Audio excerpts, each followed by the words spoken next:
Hello,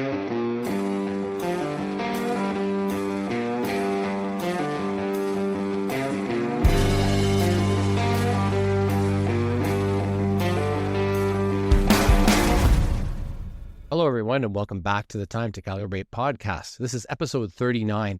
I'm Brent Robillard, editor of The Calibrated Wrist and Calibre321 on Instagram. As always, I'm joined by my colleagues Bob Allaby from Time to Go Travel and Timepieces, and Mark Levesque, freelance writer and North American brand director for Isotope Watches. Today's episode is one I've actually been looking forward to for quite a while because we're joined by someone who represents the modern design-driven side of independent watchmaking. Huiy Tang, co-founder of RZE Watches, or RZE Watches, depending on which country you are coming from, and head of global marketing for the brand. If you spent any time around the contemporary tool watch scene over the past few years, there's a good chance you've come across RZE. The brand has built a strong reputation for lightweight titanium cases, purpose-built designs, and an approach that blends practicality and a very recognizable aesthetic, all without taking itself too seriously. Huiy joins us today to talk about the evolution of RZE, what it takes to build a modern microbrand in an increasingly crowded space, and how design, materials, and community all play a role in shaping what the brand has become.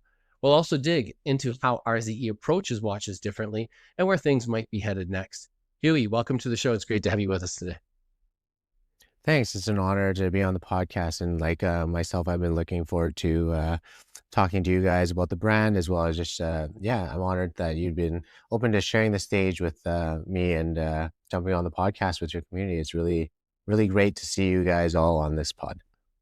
Well, it's interesting because we often only get to see you around shows like Vancouver and Toronto and maybe Montreal coming up shortly. So it's awesome to join you here this morning. We always start with our wrist checks. And so I think that because you're the guest, we're going to let you go first as we always do. What's on your wrist this morning, Huiy? Yeah, so this is a common piece to find on my wrist. It's the UTD 8000. And so over the last year, I definitely, it's a little bit biased being the brand owner, co-founder to always be wearing this, but it is something that I do believe is super comfortable to wear. It's just something that you can grab and go. And that's something that I think is also kind of trending in the watch community right now is you just want to wake up and not have to wind it and have it be right. And that's something aside from the toughness and stuff like that, the easiness, especially during the holiday season when everything's really hectic. I don't need to make it a life decision, just like boom, digital watch. That's great. What about you, Bob? So I'm actually packing up for a trip. We're heading south tomorrow morning, Mexico, Huatuco, first time being in that area of Mexico. And I was just adjusting a bracelet on the Venecianico Nereid. This is the blue mother of pearl dial. It's going to be my beach watch. So that's what's on wrist today. Looking good. And Thanks. you, Mark? Well, we had our podcast last episode. We talked about watch trading and my adventures in watches. And we said that 2025 wasn't over yet. There was time enough for me to make another trade. And lo and behold, I did. An opportunity to get a Fortis Novanaut in stainless steel came out on Can Watch Co. From a friend, a dealer in Toronto. And I offered him my Pelagos for it, and he accepted. And this difference in the weight between the titanium Pelagos and this stainless steel giant monster watch is unreal. This thing's like 230 grams, but it's really well balanced because the bracelet's really thick and big, and so it's nice and heavy, but it feels great. Honestly, it's a fantastic watch. I've always liked it. I used to have a B42, a regular one from years ago, and I thought the proportions were nice. The weight fit, the legibility, the hands are super long. The glow is amazing. They have Lumcast numerals on there. No, I'm very happy with it. I'm ecstatic with it. So that's what I've got on wrist. What about you, Bob? Brent? Well, actually, I just want to comment on what you've got on wrist there, because every time you get a new watch, you have these glowing reviews of it. And I'm always interested to hear it. I was waiting for this morning just to hear about that one because we had ribbed you about it the last time we did the podcast. And so what you don't know is that Huiy and Bob and I have already started taking odds on how long that actually lasts. And you're Yeah. Well, you know what it is? It's something will bug me at some point, and then I won't be able to get past it. And, because I've always traded and I've got this ability to do it, and I know how easy it is for me to get that going. There's no wall. Some Yeah. people don't like selling watches because it's a pain in the ass. Some people don't like doing trades because it's a pain in the ass. I don't have that problem. Like I can get that done pretty easily. So as soon as something bothers me, it'll be. And a side note, the Pelagos was very accurate. Obviously, cost certified and all that stuff. Was about a second and a half a day. I've had this for a week and a half. It has gained 1 second the entire week and a half. That's accurate. Yeah. It's super accurate. The bezel action is phenomenal. It's on bearings and it's bi-directional, which is really neat. And it's a 60-click bezel, so it's really solid feeling. No play at all. My first time this movement, the LGP L100, which is Fortis Work 17, that they claim they helped develop, which is marketing talk for. We bought a movement from Berger. But yeah, I think it's really cool. The class is pretty awesome. We've never done this before, but we should have a bezel off right now. You and I, Mark. hold the bezel up to the mic. Oh, okay. Hold on. Go for it. You start. You first. I'll go first. Yeah, it's pretty nice. Go ahead. I think mine sounds better. Yeah, but I can assure you mine feels better. Mark's going to have that traded by next week. It's not a really fair comparison. I mean, well, this is what's totally the retail fair. on the Venezianico? Probably about $1,000, I think. Yeah, this one's in Canadians over 8,000. Is it over 8,000? Yeah. Oh yeah. Which is why it was such a good trade for you, actually, with that Tudor rack. You know what it is? The value for brands like Fortis and value retention is not there. Whereas Tudor, and Tudor just raised their price. I don't know if you noticed, but yesterday, on January 1st, all Tudor prices went up over $500 per piece. I didn't know. And that's when the tariffs came down by 15% too. So yeah, it's just the standard Tudor Rolex strategy, right? Every year it's got to take the bump. They can't leave it. Yeah, but when you're looking at Rolex and it's a $500 bump on a $10,000 watch, not so bad. But when you're looking at a $4,000 watch and it's a $500 bump, Definitely. A couple of years down the road, they'll be neck and neck with Omega. Shifting that bar for position, right? And I think it's interesting because, like you say, Brent, it's Omega has also pushed their prices to kind of, create that allure of what it's worth. And then you can go back to that sales experience of getting a deal, because that's the thing is there is no margin, it's also hard to give you that feeling of this is a great deal. And I think Fortis is one of those situations where it's priced what it should be worth. Yeah. The amount of level of attention to detail and the quality, the feel, it's really impressive. But when you're going back to Tudor, you're looking at the Pelagos, which started off as a $5,000-ish watch. Mm-hmm. It's now over $7,000. Yeah, for the same watch. Well, I'll tell you what isn't a $7,000 watch is this RZE, and this is also the UTD 8000 that I have on wrist. And yes, I was sucking up to the guest. Brent's the brown noser of the trio here. But honestly, we talked about this. I don't know if you heard the last pod, Huiy, we did actually talk about this watch on the last pod, and I put it down as one of my favorites from the year. And this particular one, like the moment this came through the door, I thought, oh my God, this can never leave. I love that Cerakote, and I love the sort of the DLC and the matching hardware and everything that goes with it. And prior to that, I used to really like the negative display version. I thought that was really something. But the moment I saw this come in, the colorway just won me over. So that's what I have on wrist this morning. Thank you. I appreciate that. Oh, well, I appreciate it. So thank you. You and I, Huiy, we started off kind of our adult lives anyway, kind of similarly. We both worked in education before we found our way into watches. And looking back, how much do you think that those years, especially at Boyle Street, and maybe you could explain to our audience a little bit like what teaching at Boyle Street was like, what that school is like, is not like all other schools.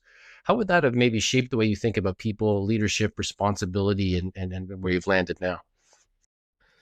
Yeah. So, I've always been a watch enthusiast and watch collector my whole life, and but it was always separate from my career. Like you, Mark, I think I've bought, sold, and traded. I don't have that thing anymore. Like I can just let something go, but it's also let me pare down my collection to kind of things that I'm really sentimental about, and it kind of leads me to that what Brent was talking about is that what's interesting is that like went into that profession of teaching with the sole intent of working with high-risk youth, because my family came as refugees to Canada, and I have always lived in this kind of 2 kilometer radius in Edmonton of the city center core. And when I wanted to become a teacher, I wanted to make sure that I was going to be able to work with the kids like, I guess, like me or my friends and stuff coming up. And so I had the fortune of working at Boyle Street, and that was something that really kind of kept me grounded and kept me humble to kind of being aware of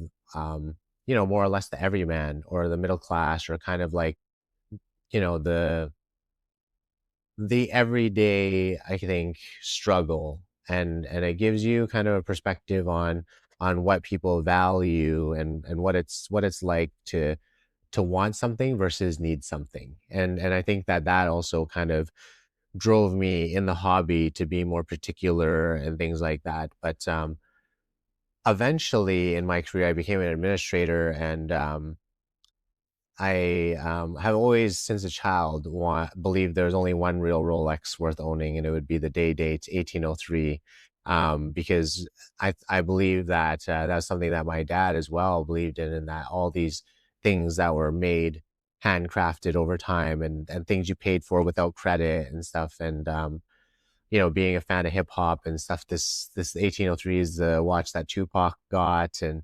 it's all these gangsters and stuff of all time. It's the made men got that watch, and it would be something you worked for. And the date just is great, but the day date is the president. And so I hunted one, I found a single order Canadian one, and I thought to myself, like, I could give up everything in my watch journey for a day date. And when I accomplished that, it was kind of a capstone on my career too. I thought, like, I want to reward myself with something, and also kind of recognize that the best things are timeless. Like, it's 1803. I could have went and looked for anything, but I wanted, like, the original, just like I wanted to work at Boyle Street, which was the original charter school, to serve that audience. And when it, it grew to the point where politics or the meaning of it was becoming challenged, then I had to let it go. I wanted to pivot. And that's kind of like, I know that gets super metaphorical, but in reality, it's also kind of like watches and state of collections and stuff. Is there's reasons sometimes where you buy something and it has to identify with you or sing to you and be an identity part of you. And I think we should all be proud of that and decide, like, if it's not for us, we can walk away from it. We don't need someone to validate it and say, hey, like, your career is really good, like, why leave, because, like, you could just do this forever. It's like, yeah, but I don't love it, or I don't think it's going to be the thing for me forever. And it's okay to move on and accept that, like, hey, I had a chance to own this, or had a chance to do this thing, do it great, love it, do it well. And someone else will do that job just as well after me. Just like if you next week decide you don't want that Fortis anymore, Mark, the next guy who's going to wear it is going to have his honeymoon period for it.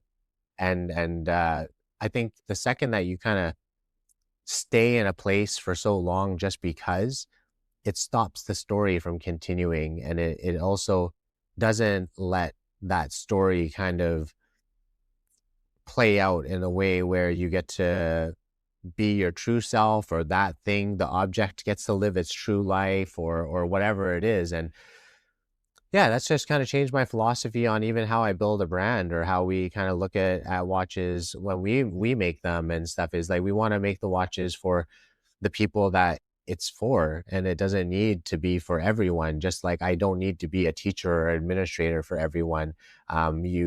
You can have a message, and the receiver doesn't have to be everyone. And it's, as an educator or as a orator, it's just like you guys talking about the podcast and stuff. Like, it's great to have a Canadian team that, obviously, if you're into watches, you can enjoy this podcast. If you're Canadian, you identify with it a little more. And then it's like, if you happen to not like Canadians, you're like, feel free, don't listen.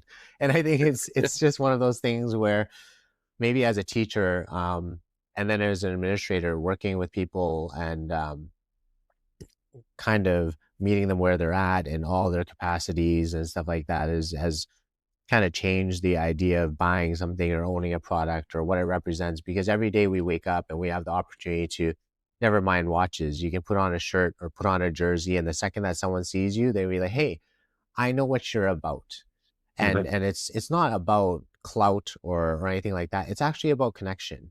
Because back in the day, you used to have a community, and you'd wake up and it's 200 people, and there's the doctor and there's the teacher, and people get different nods and respect because you know who they are. And there's a village idiot, and you respect that guy too because there's only a couple of them. Like, there's different things about it, but in reality, it's society has always been the same for thousands of years. And then now we have the opportunity to kind of have different flags for what represent us, whether it be sports or watches or whatever. And it's like, if that thing doesn't represent you or sing to you anymore, like, the world is so much bigger than that village. So just find your people, go to the place where you're not treated like the village idiot, and then you'll wear the jersey that suits that thing or whatever. And if it doesn't suit you anymore, it's not about reinventing yourself or pretending. It's actually just being confident in your identity and knowing that it's not about the price of the thing or whatever. It's actually about just being as true to yourself as you can. And that's definitely changed my perspective on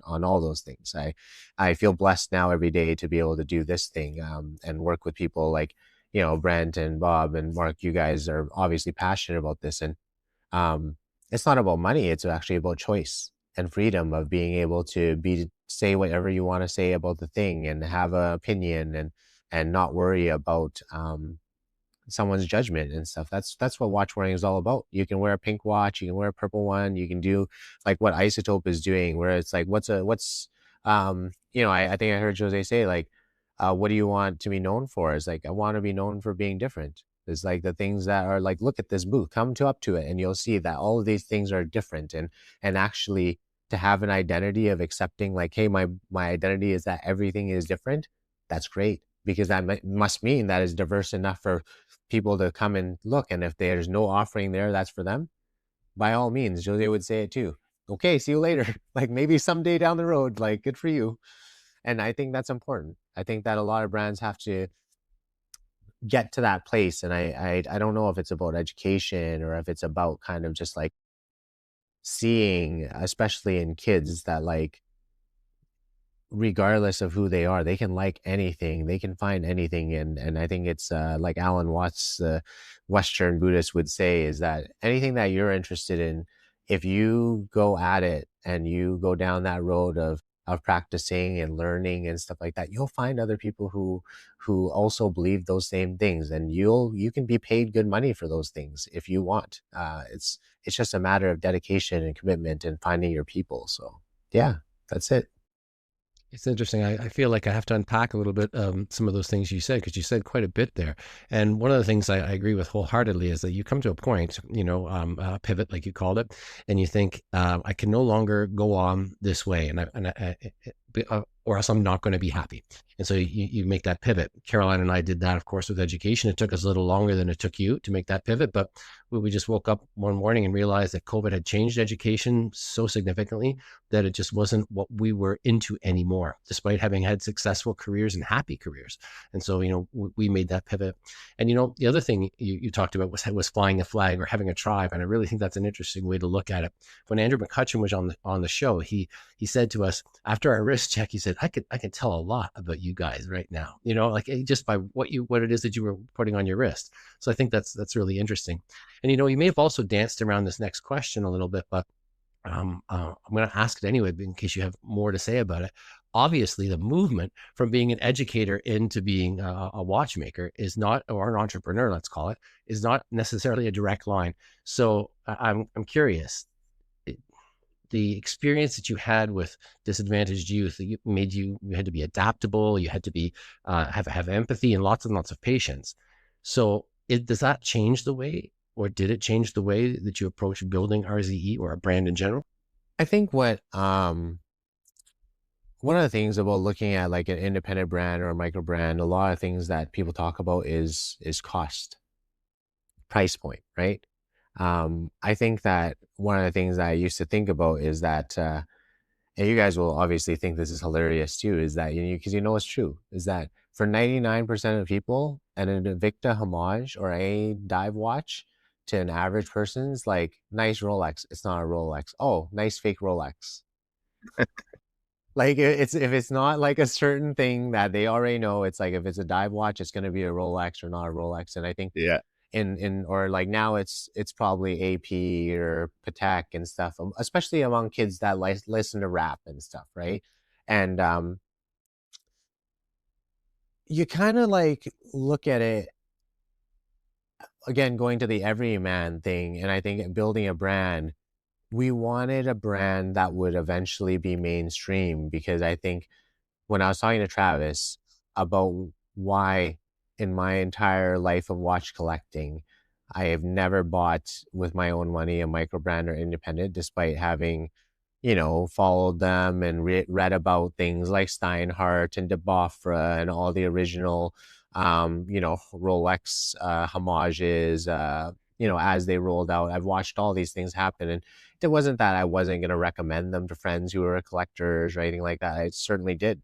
But I just personally didn't want to because having collected watches for my entire life, like since I was 5 or whatever, um, Brett, you've heard these stories. Like I have Cartiers that I paid like $150 for. Or the Santos I have today, Gabo Santos 18K, like I paid 350 for, and that's now one of the few I have. And it's not to say like, oh, I've made so much money or I've come up ahead, because it's like the philosophy that you guys also know is that because I'm like Mark and have traded them away or have been disadvantaged, as a youth, or not disadvantaged, I guess, don't have the expendable income to be a collector when I was younger until I had a professional career. I had the fortune through knowledge and education to be able to trade up all the time and experience these things, but never own them. And so I had now the fortune to have a small collection of things. And so it was always hard for me to be like, oh, drop $500 on a thing that doesn't have history. It's kind of like the graphic t-shirt of the modern day. And so, or, it's the as seen on TV version of this. And I don't want to be like push my nose up to it, but that's just how my dad was. And that's the education and the information that was available to me. And that was the market at the time. eBay was a click away, and everybody knew you get a mediocre Speedmaster that was like unserviced for $500. Like, well, how are you going to say I'm going to buy anything else when you know that a Speedmaster was $500? I don't even own a Speedmaster now. I have a Seamaster with Speedmaster movement in it, but I don't even have a Speedmaster because you know what? Being in the watch community, I know that I can go and see any of you guys at an event, and there's going to be Speedmasters I can touch, and I can appreciate them without owning them. And so going back to the question you had, Brent, is that like I wanted to create something like the UTD or something like that, that would be something that someone could have for a lifetime. God willing, these things that we make are worth more money than someday down the line, or retain their value or whatever. But what we want is for someone to have something that's for a lifetime that they can pass on to someone that maybe someone's going to Google down the road, and they can hand it to someone else, or they can pawn it or whatever.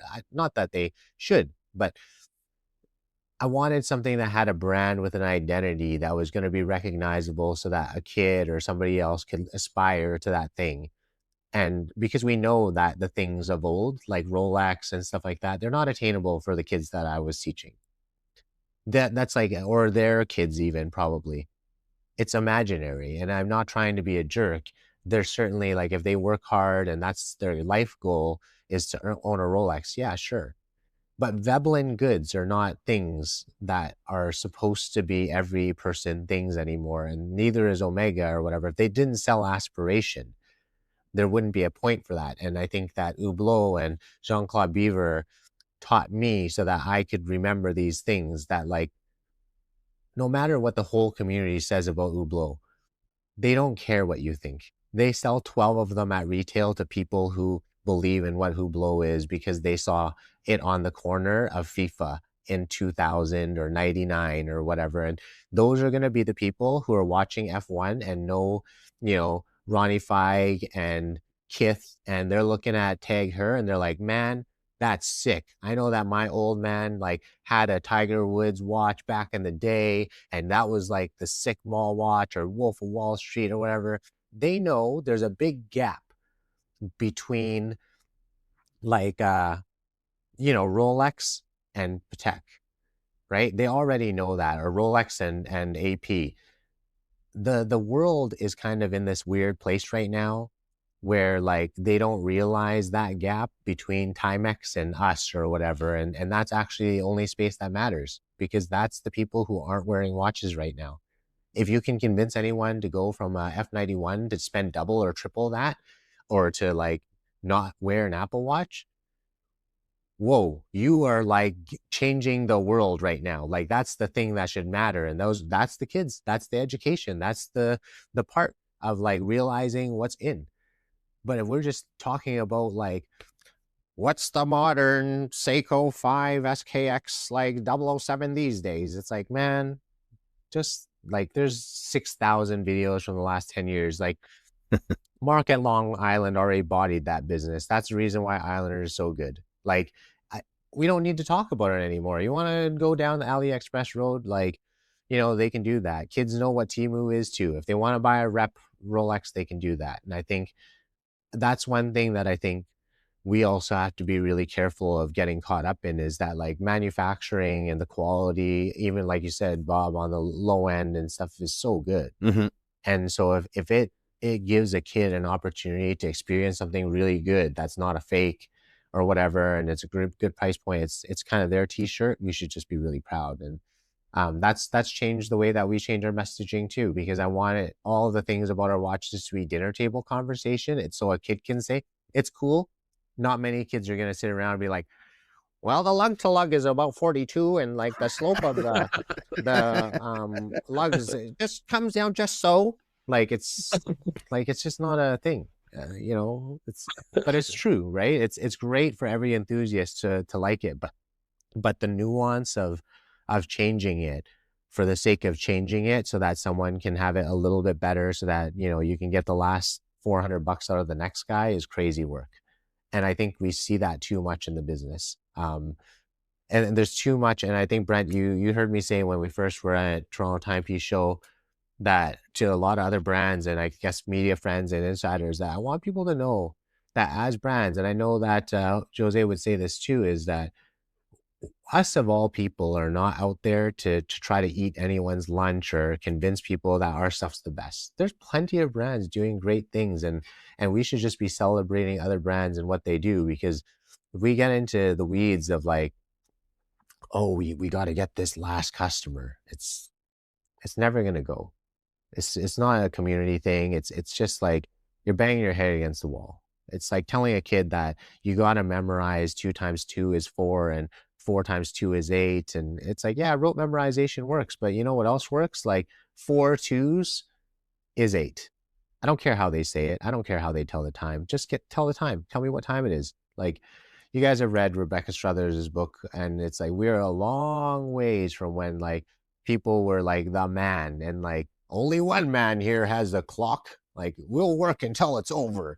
Like, it's just let people be, man. Like, people aren't telling people like, I think that's something that we're going to see. It's a big wave in that way, is that we'll see people just look at watches as personality. And I think that's a part where we have to just all get better at being excited about it. Finally gave you the confidence to make that leap, to try and convince people of that, what was it that finally gave you the courage to say, look, I'm going to step away and give this a shot?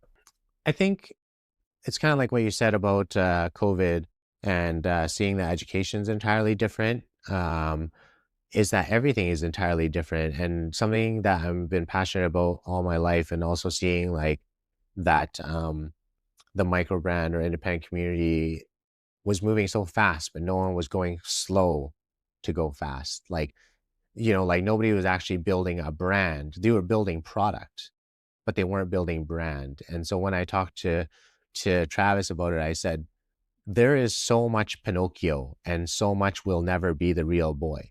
And that's why none of the micro brands have gotten my money. I was like, and he said, well, what does that even mean? I was like, if I take this leap, I will make it the real boy. And you'll see what it means, because a real boy has all those things, like the living, breathing features of something that people can connect to as a lifestyle, not just a product. It's not iPhones and computers we're selling. And that's often what reviews feel like, is it's a spec sheet of like, can you believe how many things I put into this under the hood, I get it. There's like McLarens and there's F1 cars and there's all these things, and those are great, but they're for very particular drivers. And just like your Fortis, Mark, or the Stratatimer and stuff like that, like those are for astronauts and stuff. And it's not that it's not for everybody. It's cool that you get a chance to do it. But when you kind of like the everyman looks at it, does a kid really know the difference between a Porsche Hot Wheel and a Lambo or a Gordon or like any of those cars that are like so stupidly inaccessible? And if we just pretend that all of those things are accessible, it's kind of roughly the equivalent of telling every kid they might make the NHL. It's just not true.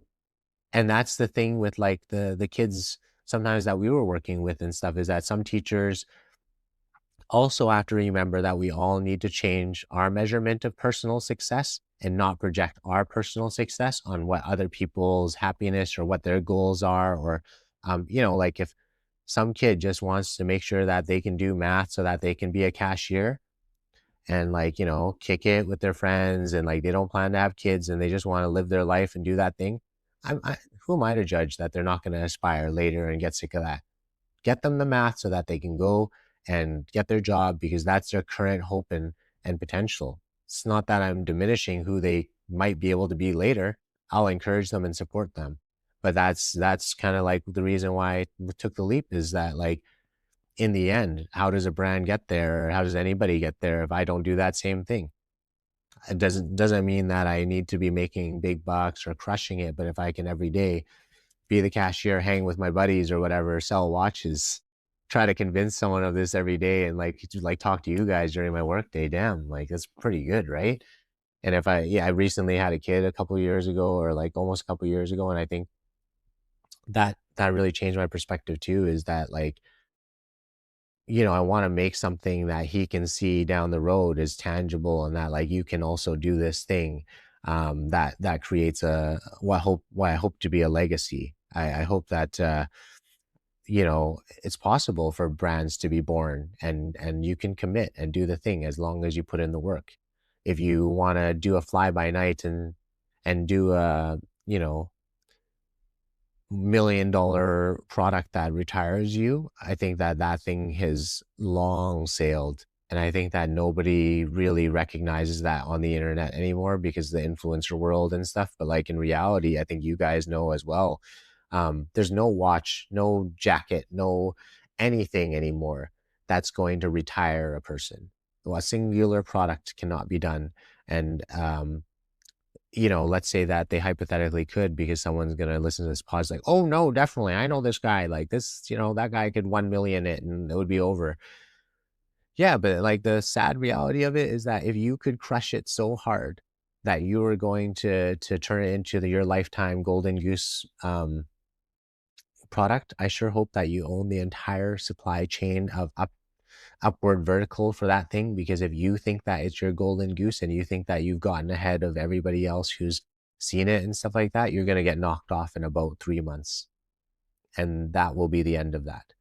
If Amazon is looking at people's dog bags and whatever it is, everyone's like, yeah, that's small money though. It's like, no, go find out how many units Timex or Casio or anybody is churning out per month compared to any of us, and we'll all stop fighting. like the big guys or like Seiko, it's like Seiko can afford to kind of like do the discounting or make the 100,000 special editions that people want to complain about. Seiko will be fine, man. They could burn them all and they'll be okay. I think that that's something that you have to get to the point when you accept it, and then that'll make you fine with the leap. Is that there's 1,000 fan rule. You guys probably have heard this back in the internet a few years ago, and it was if anybody listening or you guys don't know, it's the 1,000 fan rule. Is the idea that if you can find 1,000 people who believe the thing that you believe and are your fan and they love you, let's say that you think you need $100,000 to run your life. You need 1,000 fans. That means you need every year $100 from each of those people. If you're a musician or whatever, that gives you, break it down by a number of days a year you want to do that. like it's actually not that hard to just kind of make it. As long as we can be content in our day and be proud of what we do. And I think Brent, you and me and Carolyn, and I've talked with you at length about this, is that I do believe that if we accept that we have enough because we recognize the struggles of others and see what's around them and kind of like what we're being content with, it's like you actually liberate yourself entirely and you break it down to the 1,000 fan theory and you start living like, oh, like if I do it like that and I pay tax, fine, like I got to do this much. And if I don't just randomly buy a 8,000 watch and I just trade one that's sitting in my house already, then I'll be okay. I can still get to experience that and I don't need to own them all. That's a game changer, man. No, we do need to own them all.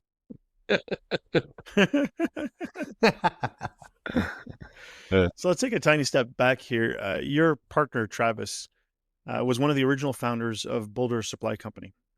While doing some research myself, the AI said that RZE is an offshoot of Boulder.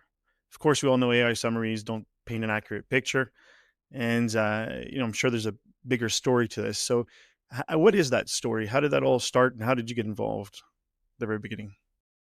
Yeah, I can't go deep into how Travis left Boulder. Obviously, that's a previous relationship with them. But I think as he was primarily the designer component of that, and I think they just had a mutual separation of ways. And I think that led to Travis thinking about how he wanted to design a brand around the things that he really wanted to push his design on. So you see there's an Angular design language from some of the watches over at Boulder that obviously are his influence. But then when he moved to RZE, he had that perspective already of wanting to create a specifically outdoor brand that was going to have the titanium that would be scratch proof. And it was around the time that sorry, not scratch proof, scratch resistant.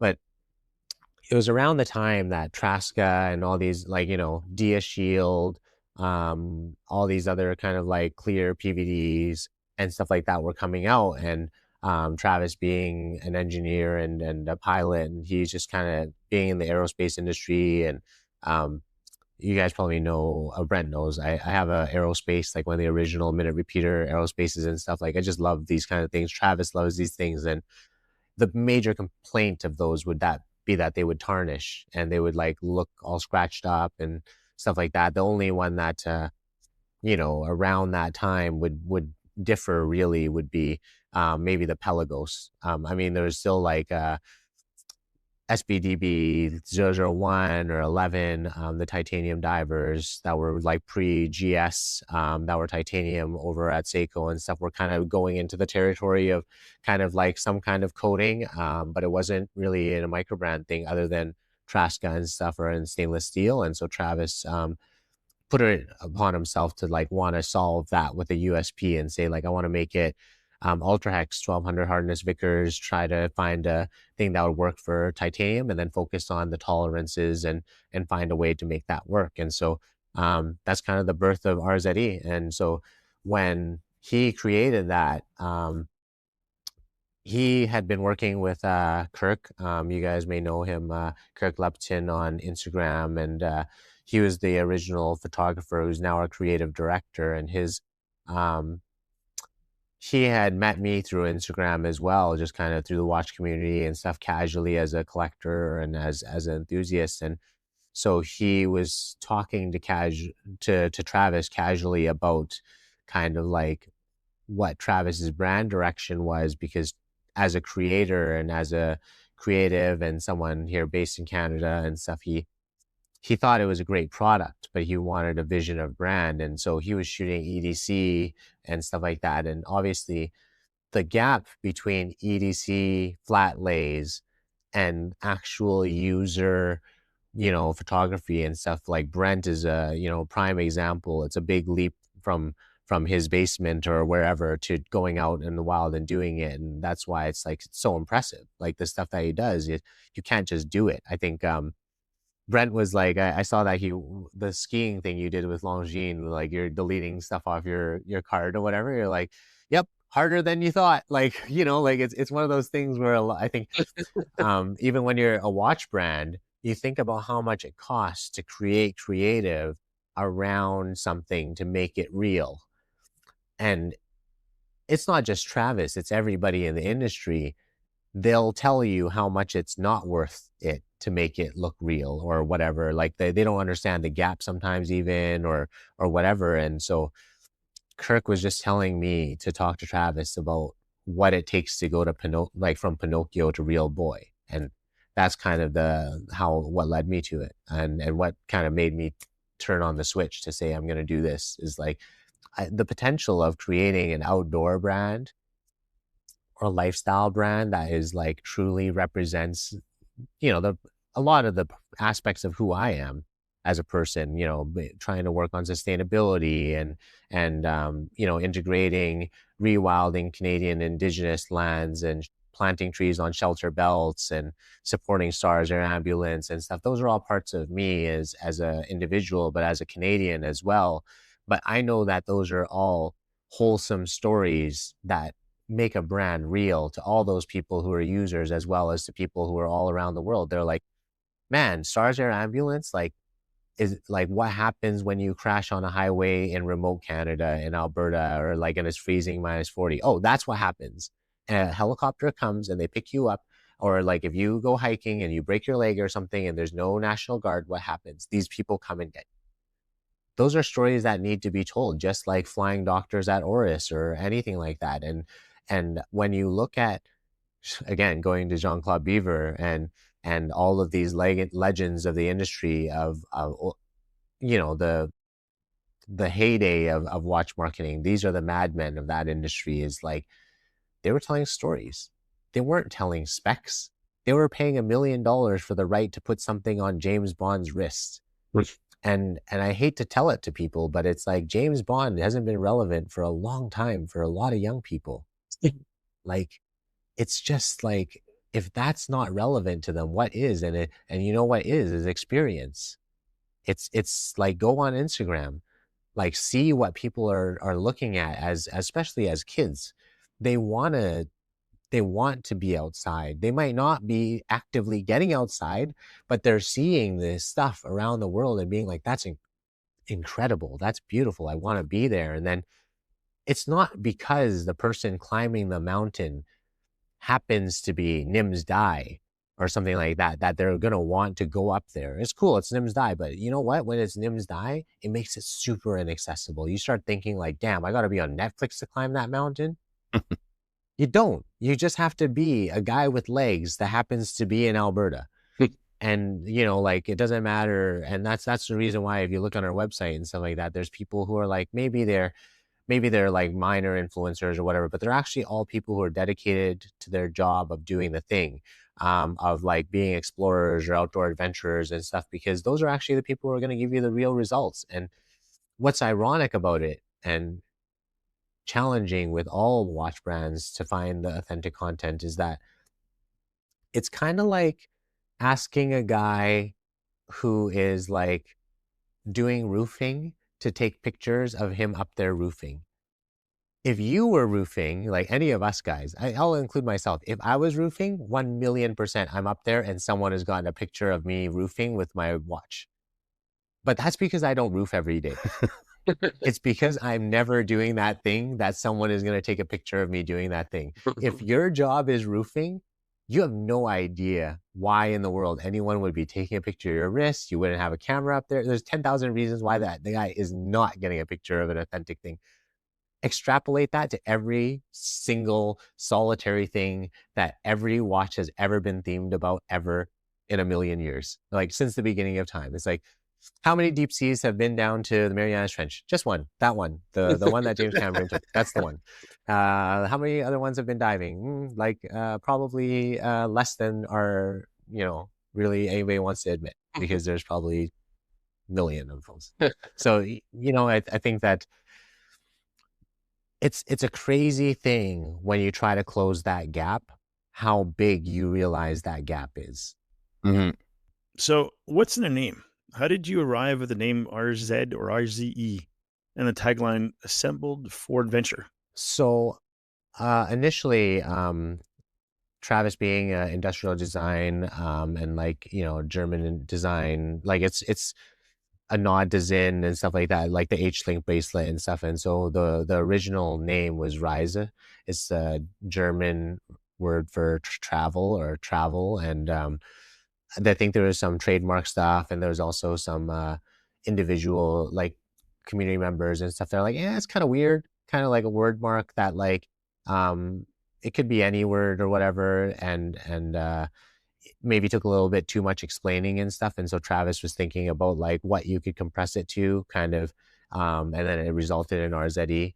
I wish it was more sexy than that, but it's kind of like breaks it down to that. And then, but the idea of being assembled to adventure is really because they wanted to be an adventure brand and have the rough, durable, modern technology and stuff be represented in that. And so even as we kind of started building the brand, we kind of focused in on highlighting the logo and stuff like that. And I think sometimes some people struggle because until the UTD, there wasn't necessarily what people believe to be an iconic watch or anything like that. And it's not that we didn't have design language that a watch community and stuff would understand, but you guys will chuckle, is like, this is evidence of what we know from having a mainstream audience that a lot of people don't necessarily believe, is that because we have no questions asked returns or whatever, we have the Tritanium program, we have a lot more people who just like buy a watch, send it in back when they don't like it or they try it on. And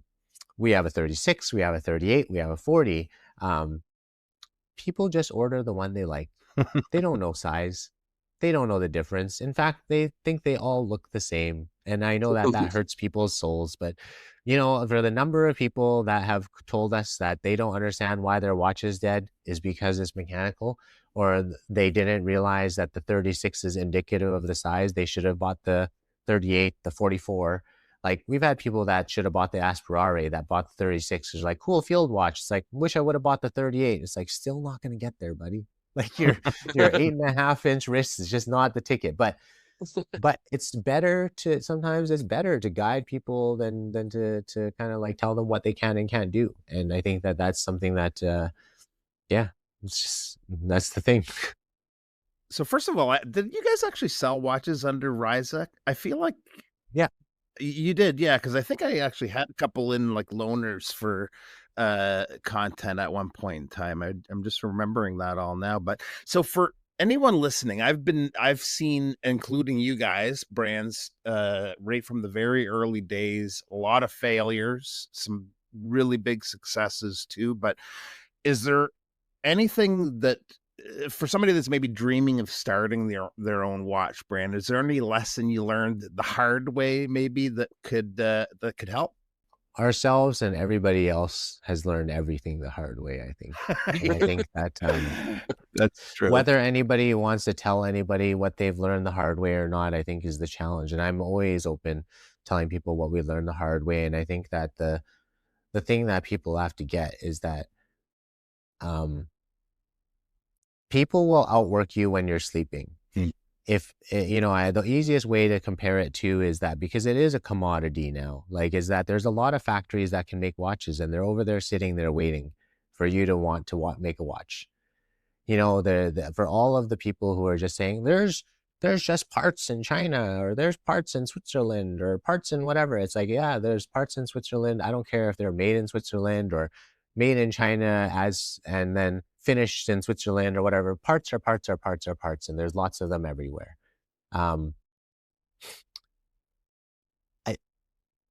What you decide to do in your passion for the hobby, whoever that is that wants to start a brand, you need to know what that is and the reasoning why you want to do that and who you want to do it for before you even start. If you want a watch that's for you and it's like bespoke and it's like exactly what you want, I think if you temper your expectations of assuming that other people out there in the world want it for you, want that same thing as you as well, like, it's great, because you're right. There's probably someone else who wants it, but it's all transparent now. Like Mark had mentioned ChatGPT and stuff. Everybody knows it's roughly 300 units, give or take, is the minimum run for something. And using the 1,000 fan theory, you can mathematically think about how much profit, quote unquote, you can make if you sell all of those watches at the margin that have being compared to AliExpress and whatever it is going to be, and then people can decide for themselves. But I think it's easy to get caught up with like the idea that you're going to be able to crush it because you've seen all these other brands do it. It's just the same as a graphic t-shirt. It's just a different barrier of entry. If you have $30,000 to burn, not you, but if anybody has $30,000 to burn, and not burn as in throw away, but just like, hey, I have an expendable income, you may want to think like, do I want one watch that I really want for myself and it's a grail? Like, you could have stainless steel AP birth year, undesirable, no box, no papers, for that 30K. And I bet you could get most of that back and you could enjoy it really a lot. You could really enjoy that AP. And you'll never have to worry about selling 299 people on why that watch that you have is as good as that AP. I think that's the hard advice in the easiest way, because the other part of that is like, take it to coffee shops and think about a coffee shop and think about how much the margin is on a cup of coffee, and think about all the artisan coffee shops that are out there, roasters and stuff like that. Great guys. They're passionate and they're willing to go and spend time in that coffee shop in the morning to serve all their customers and to clean up, wash the dishes, do all those things. And then at the end of the night, they want to stay there and roast the beans, and they want to set them aside so they whatever, and then they want to bag them. And so there's obviously Shapiro, and he's getting paid a lot of money to do that. And then there is other brands maybe where they're smaller, and Weiss, Cameron Weiss, for example, and that, a little bit bigger scale. And then maybe your Colorado watch and your different scale and stuff. And you start comparing to these people and the things that they've done and how much they're committed. And then you start scratching your head and you think to yourself, you're like, it's like a coffee shop. If you're not willing to do every single part of that process, from washing the dishes to roasting the beans, there is someone out there willing to do it, and they're already really good at it, and they're already being paid to do it. If you need to learn all those steps, or you're unwilling to pay anybody for any of those steps, you're going to make compromises. It's like the creative and stuff like that. It's like, we can't be good at all things. We can't all be good at writing copy and taking pictures and making videos and whatever. Anybody can get on a website and find different watches. I like Lumicast. I like LPJ. I like this, and make a list and throw it in to a bunch of quotes and find the manufacturers on League of Microbrands, or get some advice and give it a go. And to be honest, it's like any of these higher end manufacturers are going to give you roughly the same product and stuff like that. So cycling back to the other part, think about the roughly 30 grand that you may have, and then ask yourself, do you want to watch for you, or do you have something to give the world? Because if that's something you have to give the world, then I really question what that is and what that represents, because you're going to have to be able to sell it better than, look at my Samsung, S9. It has 8 gigs of RAM. It has plays music really good. Who cares? I have an iPhone.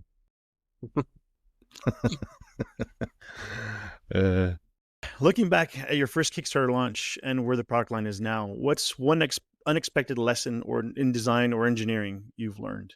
I think a good example is like when we got to was the Resolute Pro, but is now phased out from being called the Resolute Pro. There was a time where we revisited that launch product, or what is now our flagship, the Resolute, and we went to it and we elevated it. We'd already had technological advances and stuff like that, but we brushed it. Then we put in the enamel dial and applied indices, and then sold it for a little bit of a premium, but what it was worth. I think enamel dials at that time in 2022 or something weren't that common in a field watch yet. It wasn't like suddenly the big thing. And there was like an investment in coming back to a model that was fundamentally the same. you know, it's recognizable as that thing, and you're able to kind of market it to a new audience, and people are still buying the sunburst or the fume one and stuff like that, because there's different strokes for different folks. But if you let it run out of inventory, kind of like, you think that you're generating demand, but you're not, because there's a lot of people out there that are just looking for the thing and they want it to be available. And so the hype thing or whatever, or kind of thinking like it's always got to be fresh and new all the time, it's not true. And I think that's something that was really important to kind of like learn and also recognize and understand. And I think that going back to the first time that Brent and I had that event as well, as I told people that Alongazana is not going to tell you like last year's model or 10 years ago's model or whatever, that it's no good anymore. It's junk. We've moved on from it, or we've moved up, or whatever. Or like even Patek, like they're not gonna, they'll send you the archive. It's like we thank you very much for taking care of this for the next generation. They're not gonna tell you which version was better or whatever. And I think that as micro brands and stuff, because the cycle and the social media noise and all those things happen so quickly, we're hard on ourselves as owners and as makers and stuff like that to believe that we need to keep up with the Joneses in technology or pricing or something. And it's like, you don't. You just need to trust your audience and know that if people believe this thing and you tell people the right story and you stay true to it, they'll tell other people, and that word of mouth is real. And you guys are the perfect example, is that you guys just started here, heard about us, like it, and support us, and it's easy to just continue to tell that story. You don't have to relearn a story. You don't need to learn more things. I think that's actually the beauty in it, is that if you just trust in it and you do the thing consistently, you don't need to change it. The tech is so good. It's like anybody going back to a Rolex and telling me that the modern version with the ceramic and stuff like that's the best one. It's like, no, it's the best for today, but it's not the best one. The best ones were not made by robots. I'm glad that they're technically the best, but where's the charm knowing that there's about like 700,000 of them that came out this year in that colorway that are now sitting in safes somewhere? Who cares? Like, it just doesn't matter. It doesn't. And if you enjoy it, I want you to enjoy it. It's not that I don't think that people should enjoy them, but if we treat them as stores of value or measure them on greatness based on newness, it's kind of like looking at a bunch of cars that you never drive. Don't get the rally car if you're not going to take it and rally it. Just call an Uber every day and save everyone the trouble. Save yourself the pocketbook. That's a good one. I think that the audience can already sort of tell that that RZE, they don't chase trends. They sort of commit to ideas. And you've given us a lot of ideas here this morning. But like, you guys have sort of committed to the titanium case. That's what you do. You committed to Ultra Hex. It's what you do. And then you decided to commit to solar quartz with the Urbanist. And now that's something that you do. But maybe the boldest of all those decisions was going with the UTD, because that is really outside the enthusiast sphere. And I know that you guys are aiming for something well beyond the enthusiast sphere. So what gave you the confidence to say, yeah, we can do this? Because like this is neck and neck with things like G-Shock, So what was that decision-making process like? And how has it been? I think Casio and Seiko and Timex have a lot of lunch. I think that's it's like scratching a little bit of that digital is actually like a territory where it's other people aren't chasing it, and it's kind of like going back to Ultra Hex is kind of furthering what we do. And looking at the tool watch, we found that with the mainstream audience, they're asking for things like what I mentioned at the beginning. Is like, well, it dies. Like, what? I have a digital watch. Like, I want something that's a little bit different, like has a little bit of je ne sais quoi, but it's like, it's like, it's, if you want a G-Shock, you can get a G-Shock, but you want to have something a little bit discerning or whatever. And that's something that we wanted to offer. And so growing up as lovers of like Sunto and Timex and stuff like that, and talking to Kirk was the one who was the main driver of like, well, why not? Like, why why shouldn't we? And Travis and I sat and talked, and Kirk, and we talked about what was available and what it would take and stuff. And we thought really hard and long about the reality was that, like, if we went down that road and we really committed, probably we could get ahead of anybody else who is doing it, not just from a technological standpoint, but from a branding standpoint. As a tool watch that's titanium and stuff, it's a gap. And I think that there's a way that we can find an opportunity to fill it. And I think that one of the big complaints was like, from the community or enthusiasts and stuff, is like, oh, it doesn't do this, and it doesn't do this, and it doesn't do this, because I have a G-Shock. It's like, but what we were really good at is committing to the fact of like just acknowledging, like, we know it doesn't do that. I had to do it in the way where it's like the lowest barrier of entry for us, while we could focus on the thing of making it as tough as infinitely possible and guarantee it for life, rather than say I can make it do all these things. Because if I want to make it do all those things, G-Shock already has that. No one's going to help you create the thing. It's not like you said, Mark, LPJ, like you can't just go buy a movement and say, like, when it's digital, I think the biggest criticism that killed us was like, people be like, well, it just looks like this that's put in there. It's like, find me some digital watch where it's so easy to just take it out and put it in there. There's not, one does not simply take something out and put it in. And it's not like an NH35 or whatever. And any customization is custom. I don't care what anyone says. Any customization is custom. Go change your monitor so that it can like only display in yellow. Like, good luck. Like, it's just things that people don't get, right? And so, but moving to the titanium thing is like, we focus on the idea of like re-engineering or remanufacturing a way to make it shock resistant, vibration resistant, answering the call of what people were saying. Like, we wanted, what I needed is like no cold fade out and things like that. And at the end of the day, we want a watch that doesn't judge you. We know that you can have a sport watch that, you know, has connectivity and stuff like that. But this is just like, it's just for the fact of what we were talking about. Some operators or different kinds of people that just need the time and need it really legible. There isn't something modern and discerning for that. And if we just send it, I think we could carve out our own niche, eat a little bit of Timex and Casio and Seiko's lunch and stuff, and that would do it. I think that how it's going is definitely great in the context of how many thousands of people we've now gotten these watches on their wrists. I think from a business standpoint, in a business case, it's still a challenge, because like the marketable audience for this, of compelling people to pay more than they would pay for a G-Shock, or to even know the difference of why titanium is better without knowing. Because, like, you know, I hate picking on you, Mark, but it's just like you had all these tidbits that are so easy to grab from. Is like the Pelagos versus the Fortis right now, or whatever, like the weight difference.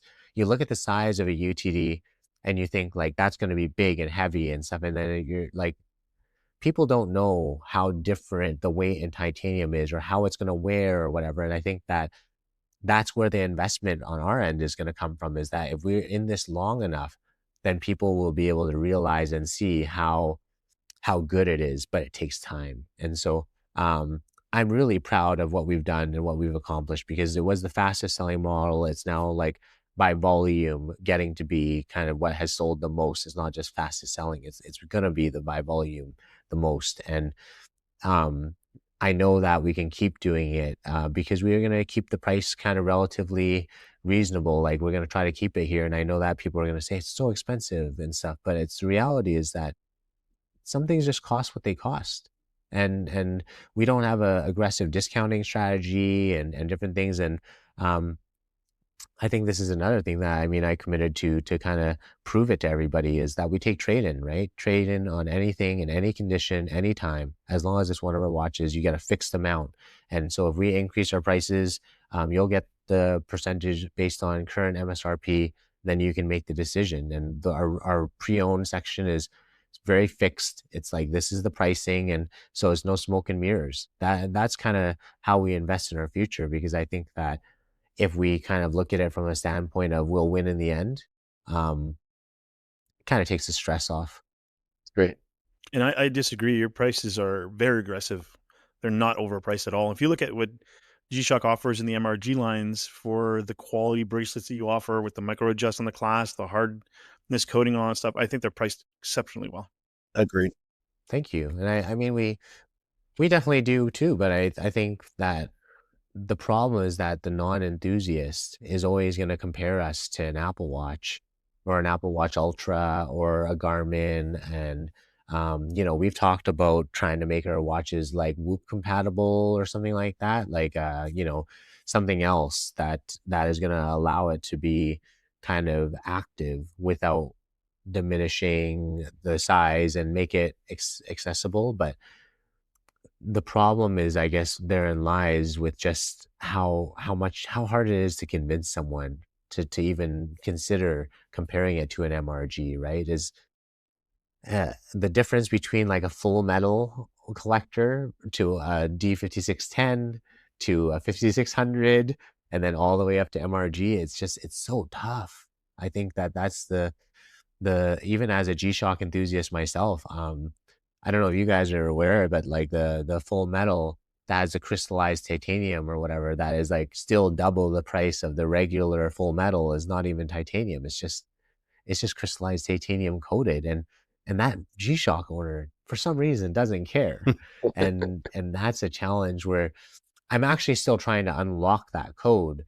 Maybe that's one of the things that Bob's referring to, is like, what are we learning the hard way, is that the brand loyalty for G-Shock, if we think brand loyalty for Seiko, like Grand Seiko, is crazy, the brand loyalty for G-Shock is insane. And I know that, like, I love it too, but it's almost like a betrayal. Like, it's like so many people, like, we found it's funny because one of the first criticisms we knew going in, like, Brent, is we went with the negative display and the color palette, which homages G-Shock to an extent. And still, if you know Sunto and stuff, you'll look at the GR and you start looking and you're like, oh, they took nods from all these other digital models, or the original MRG is very similar actually to some of the layouts and stuff. And Fratello is the biggest one where they're like, or like people were really heavy on it. It's like, oh, they ripped off G-Shock. It's like, we didn't rip off G-Shock, or we didn't have it like somewhat similar so that people could even like know it familiarly. It would be such a turnoff for so many people. Like, for the mainstream, they want it like that. Just like Invicta sub homages have to look mostly like a sub. It's like the date complication. So I was like, oh, like, it only shows in the American way. It's like, mathematically think of all the people that we market to in the world, and then think of how much harder it is to include a manual with the watch and expect people to have a manual so that they can change it to the thing they want, versus just accepting that, like, nah, I think they know how many months there are in the year and how many days there are. And unfortunately, if that's going to be the straw that breaks the camel's back, we're just not going to get that sale, because the margin on that is like, the UTD is like our French fries. It's really our hope of mainstreaming that thing, and then knowing that the flagship is the other thing. And the way that I plan the brand, as I've kind of worked into it, like you said, you mentioned the Urbanist and the Valor 38 that I mentioned earlier, and the whole goal is to have what we had happen, Mark, is to trade in our watches, our own watches, have people enter the brand at UTD, and then decide, like, when the price has gone up a little bit, to trade it. Maybe they trade it for a pre-owned and they trade up, and then go to mechanical and they're like, oh no, it's okay, like, I'll just trade up to this mechanical and try it out. We're not expecting people to own them all. I hope that a bunch of people who are enthusiasts support us and love the thing that we're doing and look at our Cerakote and collect them all. But actually, what I'm trying to do is make it easy for young people and stuff to enter the brand and be brand loyal for a lifetime. For a watch like the UTD, like, what's the time frame like when it comes to coming up with that idea, when you guys were first chatting about it with Kurt and Travis, to actually shipping? Is that a couple of year process, or? Yeah, I mean, the UTD was probably the longest one because it is like more complex. And so it was over a year for sure. But I think that you guys know, in the microbrand world, it's gotten faster and faster and faster. It's just like, if you're able to push it and you can frankly pay, it's that's what it is. People are waiting to try to make it happen. And so as long as you're really committed to kind of pushing on it, you can get there. And so over about a year and a half or so, and then now kind of as we dev and work on stuff, the updates will be challenging. And I think that that's the part where we continue to kind of like push on, is thinking about what our capacity is to change things and update things. And it takes ourselves kind of pulling back on the patience things for ourselves and thinking about it in the context of like, okay, yeah, like do we kind of rush this, or do we go slow to go fast? And do you guys, like, when you're coming up with the design, you get to maybe the prototyping phase of things, do they fail often? Like, we're okay, this isn't going to work, and they never see the light of day? Or do you find most of them will go to market, your designs? With the colorways and stuff, we have been really good about making sure that they're exactly what we wanted. I think the design phase, we were also super careful. There was like I think maybe 2 prototypes. We had some changes, and we had some module changes and stuff like that. So certainly we had some swaps, but the case was fundamentally there. We changed kind of like the way the back engraving, the resolution of it was and stuff, because obviously the production versus the the prototyping was a little bit different there, as well as like a little bit in terms of the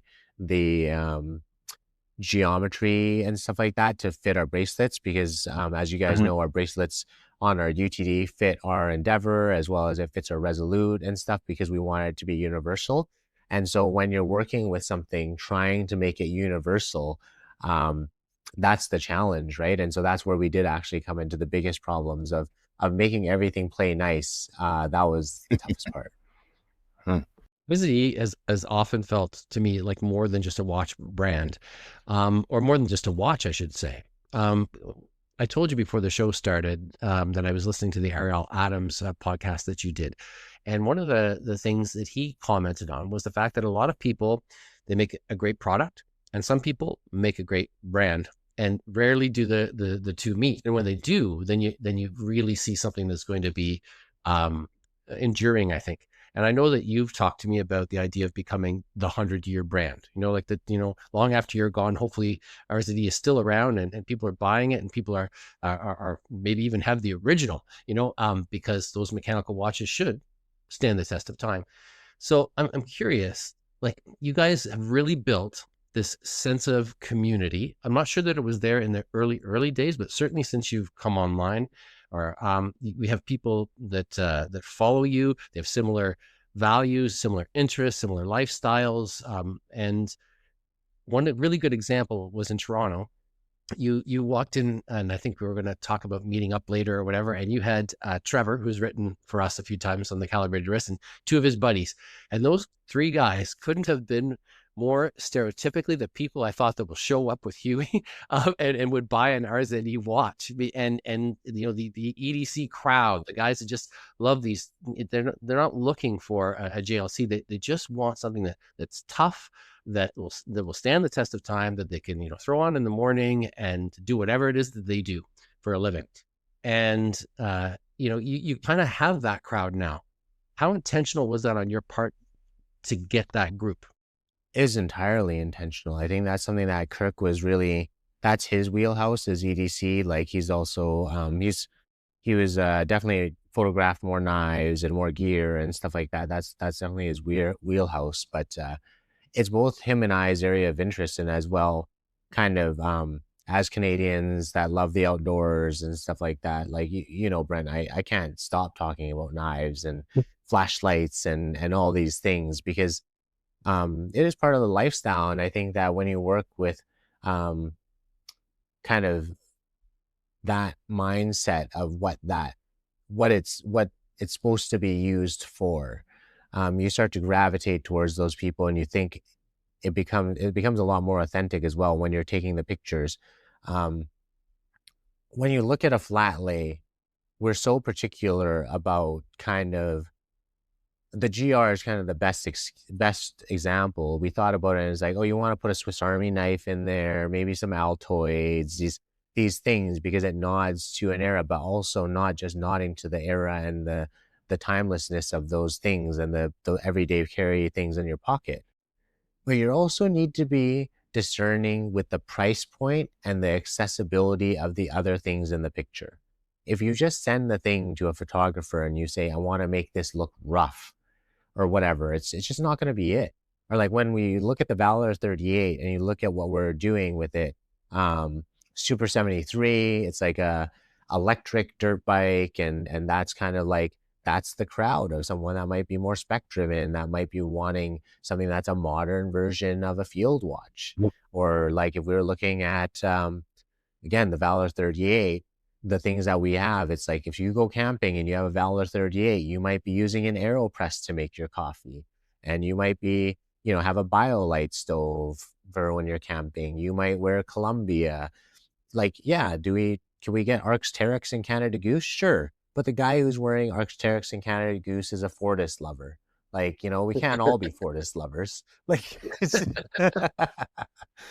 but you know, like, but it's, you know, sorry, jab. Always got a jab at you, Mark. But but it is something where if you have a watch that is of a certain level price, that guy's not shopping at Decathlon or whatever. And I think that's the real trick.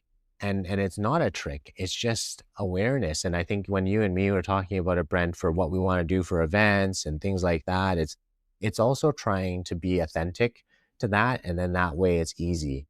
You know, this is personal, and I think it was a challenge for the brand as well, is like when we're pushing into the sustainability aspect of it, sometimes the reality is that sustainability doesn't move the needle. People don't care as much about sustainability as they say they do, but as Canadians, we value it and we appreciate it. And especially when it comes to the rewilding of Indigenous lands, like I do really believe in it, because it's like, if I can do 1% for the planet, or whatever, doesn't matter what charity we do, it is way easier for me to take $5-6, donate it to a company that I know and trust, that's going to help build, like plant a shelter belt outside of Calgary, so that their farmland doesn't just blow away, so that so the wind doesn't blow over it.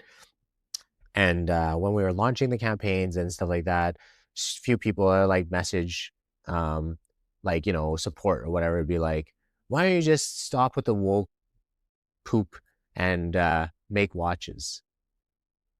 And I think that that's a challenge, especially like for Travis and stuff, because we're an international brand, but like our customer service team and stuff, like that's not their backyard. And so like getting messages like that, you don't know how to deal with them, but in reality, you just have to ignore them, because we're going to alienate people. And that's a challenge, is that people aren't always going to like you. We're adults, but at the same time, our egos and things hurt. Like, and especially when you're a brand owner, you think like, why don't you want to buy my thing? Is that thing that going to be the reason that tips? Like, you've already gotten to my webpage, you believe these things, and now because we plant trees, you're like, man, kick dirt? That's crazy work. But that's a thing where it's so hard to kind of like take the ego out of it, but you have to be really just like find your people and stick to it. If we change our mind and suddenly decide we don't want to plant trees, like what does that say to are the people who bought in because they wanted that, or who that they believe in, and how does that make me look to my kid? Because in reality, at the end of the day, you know, it's not that all of these decisions are so high stakes, but for people who look at brands that come in for the brand standpoint and not the product, we have to preserve the thing that they believe in, because the specs speak for themselves. These things are built to last a lifetime. It's like, I don't need to lie or compel you or convince you about any of those things. Sapphire, sapphire, sapphire. Don't care what people tell you. Like these things, those things aren't going to change. But the characteristics, the pictures and stuff, I don't want people to come back and find themselves alienated from the identity of the product. And I think that you guys especially have seen in your lifetime, there's brands that you grew up with as kids and stuff that have maybe gone to the outlet or they're defunct and stuff. And it's like, yeah, it doesn't mean that they don't represent something important to you, but that story dies, and that's sad. It's like Hudson's Bay in Canada is probably the saddest story to me as a Canadian to go under, and like you know, it's a double-edged sword of having Canadian Tire take it over, in my opinion, because the quality, and I'm sure that they'll still license, the same wool and stuff like that. But it's a blow. It's just like any other watch brand that gets bought up. It's just like watching Zodiac get liquidated with Fossil. We don't want to see these things happen. But this happens because of commercial enterprise. And I think that, going back to the advice for anyone starting this thing, Bob, I think a lot of people have to decide if they're wanting to do this as a job or a vocation, or what they want to give, and for how long they're willing to commit, and what they want to do. Because, when the other foot drops or whatever, is like, if the money is not coming, are you going to take all those watches and break them down? Because you can't go to Ross, or you can't go to Winners or whatever, and drop them off and get your stock price back or whatever. It's a consequence you're going to have to accept. And it's not that I'm not trying to be disparaging and say people won't make it, but the brand has to be something that you can be proud of, so that you can know what you're going to do with it if it doesn't go the way you think it is, because that's still supposed to represent something. I think, taking it to another Canadian brand or whatever, Herschel out of Calgary, making bags like Jansport and stuff like that, inspired by Japanese design. I think you guys have all seen Herschel bags. They've been popular for a few years. They could have been like, a Canadian brand that we were all kind of like, wow, like this could have eventually elevated and pushed up, but it wanted to be accessible, which is also great. I don't want to disparage that, but then you end up in outlets and stuff like that. And what was kind of a club where everybody knew what it meant and what it represented then goes to licensing, and everyone has it. But then, is it still the thing that it once was? Like, is it? And it's not that it's not cool anymore. It's the same thing as Levi's at Costco. Are the 505s as good as the 510s? Because they're at Costco. It's like, well, they're still Levi's, but like, do you want the person who really got in because they loved it to have a different product if they go to Costco? That's 100 years down the line already. But no micro brand has been around long enough to betray anybody, in my opinion. I don't think any micro brand or independent deserves to betray their audience at this point. There's just not enough money to turn their back on people. And I think that there's a few brands that we know where founders have been pushed out and stuff like that, or whether they've been pushed out or not. I mean, biggest obvious one, I just say Christopher Ward.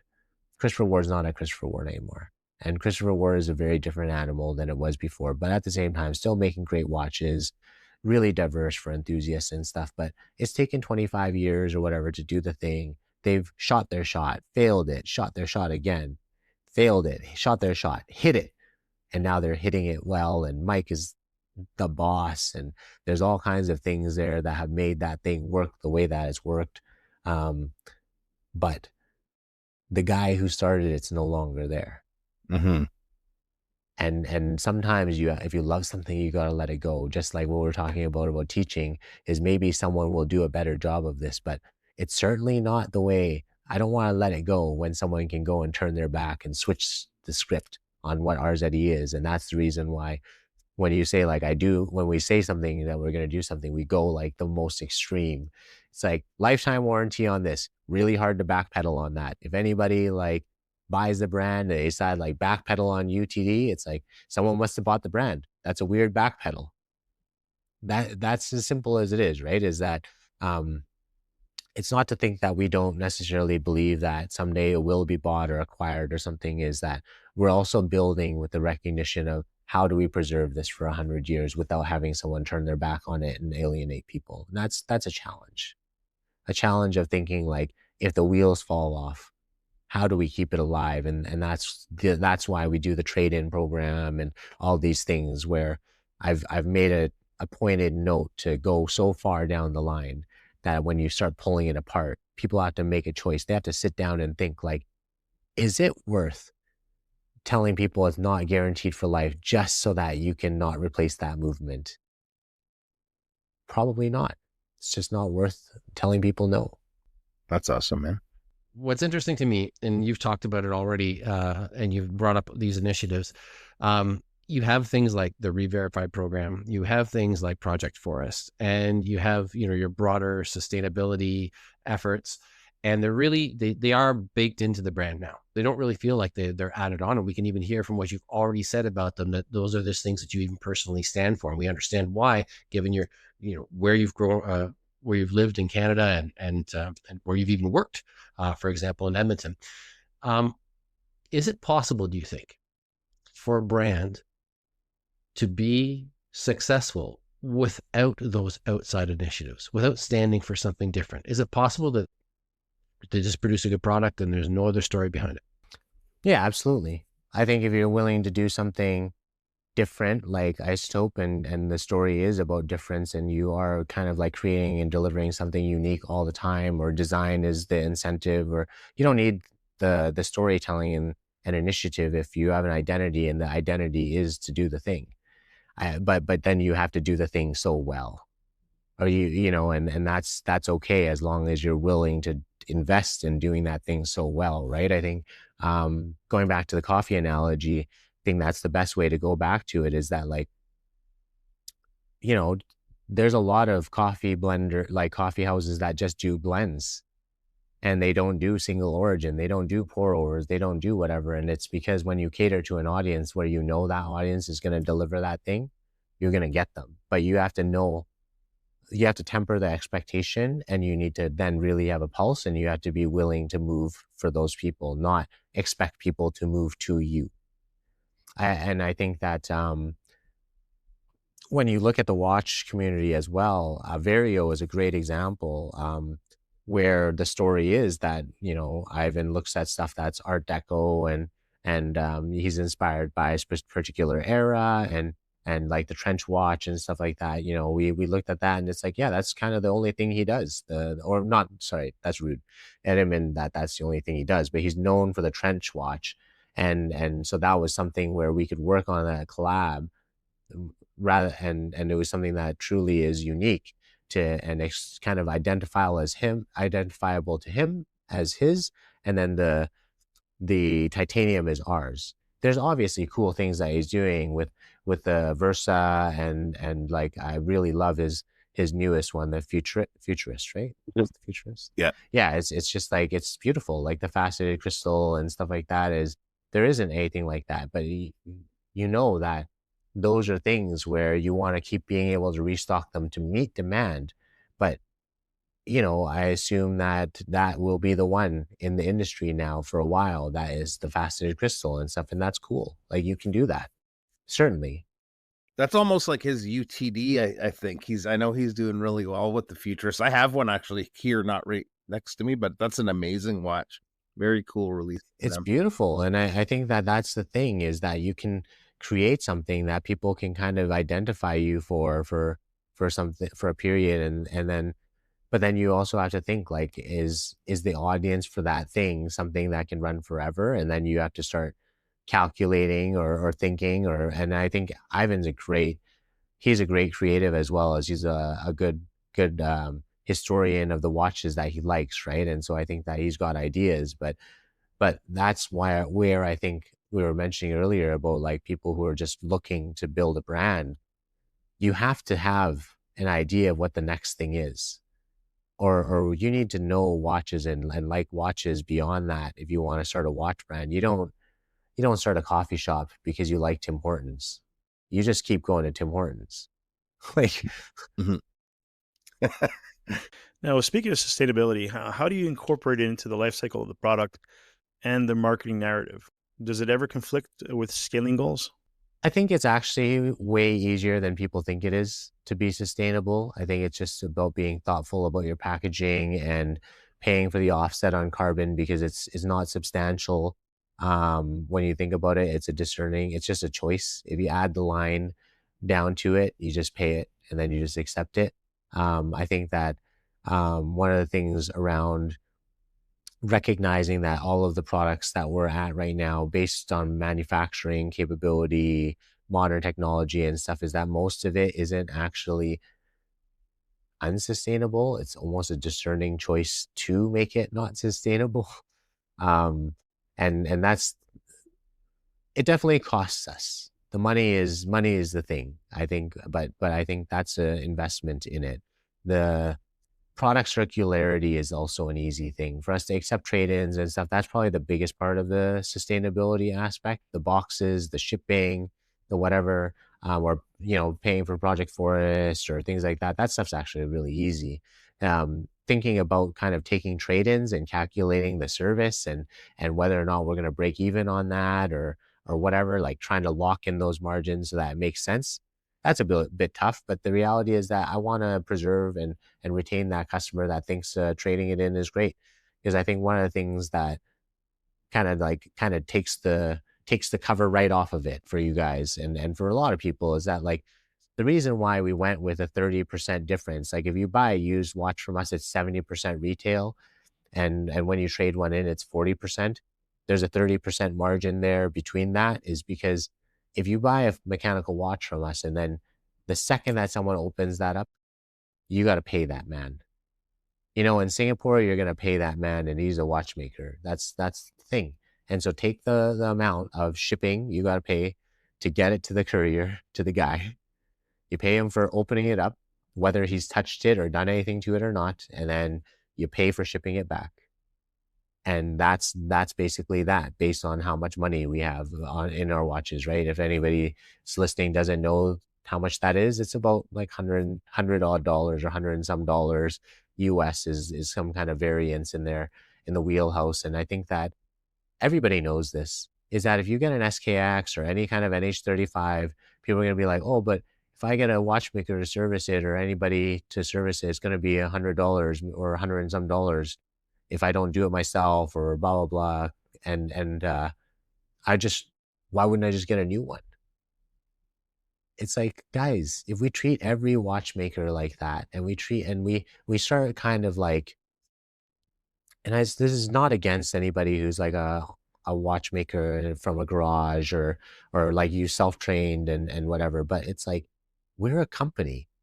We are a full-fledged watch company, and we are ethical in the way we employ our employees, our contractors.